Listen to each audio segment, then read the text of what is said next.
Hari Buruh Internasional atau May Day menjadi momen bagi pemerintah Provinsi Maluku untuk menunjukkan perhatian terhadap kesejahteraan pekerja.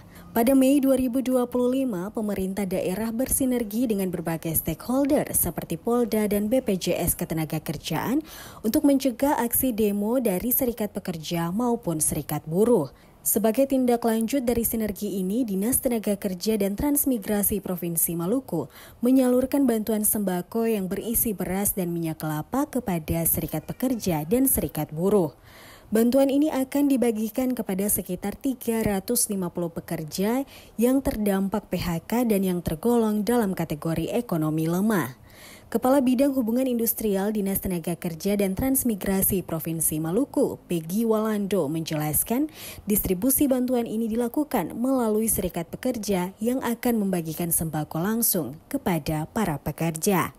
Di May Day 2025 ini, pemerintah daerah bersinergi dengan stakeholder yang ada seperti Polda, BPJS Tenaga Kerja untuk berupaya mencegah adanya tindakan-tindakan aksi demo oleh serikat pekerja maupun serikat buruh.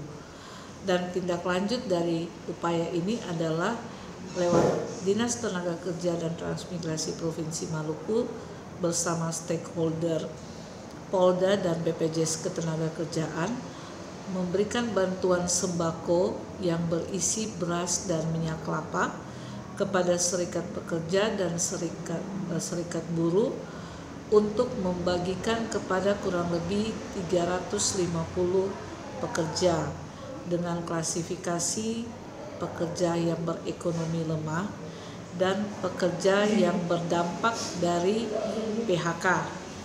Dengan adanya sinergi ini diharapkan bantuan yang disalurkan dapat meringankan beban para pekerja yang terdampak PHK dan mereka yang menghadapi kesulitan ekonomi serta menjaga hubungan industrial yang lebih harmonis di Provinsi Maluku.